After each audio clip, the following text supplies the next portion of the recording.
നിങ്ങളെ കാണാത്തൊരു മറുപുറമുണ്ട്, അത് നിങ്ങളെ ആരും കാണിക്കില്ല. കാരണം ഇതിന്റെ പിന്നിൽ പ്രവർത്തിക്കുന്ന ആൾക്കാർ അത്ര പവർഫുള്ളാണ്. നിങ്ങൾ അവരെ സഫർ ചെയ്യുന്ന ആൾക്കാരെ നിങ്ങൾ കാണിക്കില്ല. ഡ്രഗ്സ് ഉപയോഗിച്ച ഒരാൾ പോലും, ചരിത്രത്തിൽ ഒരാൾ പോലും നല്ല മരണം കണ്ടിട്ടില്ല. Everybody had their own problems. വളരെ വളരെ അവരുടെ ഇന്റേണൽ ഓർഗൻസ് ഒക്കെ കൊറോഡ് ചെയ്ത് വളരെ പെയിൻഫുൾ ഡെത്ത്. മോർഫിൻ കൊടുത്താൽ പോലും നമുക്ക് പാലിയേറ്റീവ് കെയർ കൊടുക്കാൻ പറ്റാത്ത ചില സാഹചര്യങ്ങളും എനിക്കറിയാം. അതെന്റെ ജോലിയിൽ ഞാനിപ്പോൾ അധികം കണ്ടു തുടങ്ങുന്നുണ്ട്. അതുകൊണ്ടായിരിക്കാം എൻ്റെ അടുത്ത് ഇവിടുത്തെ ഒരു വളരെ സീനിയർ ഡോക്ടറാണ് ഒരു ദിവസം എന്നെ വിളിച്ചു പറഞ്ഞത്, ഇന്ന സ്ഥലത്ത് കുറെ കുട്ടികൾ ജോയിൻ ചെയ്ത് നിൽക്കുന്നു, അതിനിടയിൽ ഡ്രഗ്സ് ഉണ്ടോ എന്ന് പേടിയുണ്ടെന്ന് അദ്ദേഹം പറഞ്ഞപ്പോൾ, one of the most eminent doctors of the city, immediately in fact ഞാൻ വിളിച്ചത് കമ്മീഷണറെയാണ്, മിസ്റ്റർ നാഗരാജ്. ബട്ട് അദ്ദേഹത്തിന് കോവിഡ് ആയിരുന്നു. So mister Sasidharan came. I M GLAAD he came. He is an excellent officer. അദ്ദേഹം ഇമ്മീഡിയറ്റ്ലി എന്നോട് പറഞ്ഞു, we will do what we can and we will do it.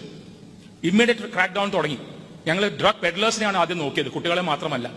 കുട്ടികളെ ഇതിലേക്ക് വഴിതിരിച്ചു വിടുന്ന ആൾക്കാരാണ് ഇതിൽ ഏറ്റവും ഡേഞ്ചറസ് എന്ന് പറയുന്നത്. പക്ഷേ നിങ്ങളിൽ ഓരോരുത്തരും ഒരു കാര്യം മനസ്സിലാക്കണം, നിങ്ങൾ ഈ ഡ്രഗ്സിലേക്ക് വീണു കഴിഞ്ഞാൽ the time is not far when you may become peddlers also. കാരണം നിങ്ങൾക്ക് നിങ്ങളുടെ ശീലത്തിനെ കൊണ്ടു നടക്കണമെങ്കിൽ പൈസ വേണം.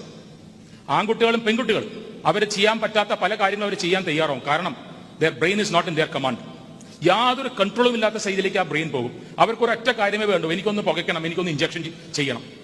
ഈ രീതിയിലുള്ളൊരു ഭയാനകമായ ഒരു ലൈഫ് ഇവരെ മുമ്പിലുണ്ടെന്നുള്ളത് നിങ്ങൾ ആരും കണ്ടിട്ടുണ്ടാവില്ല.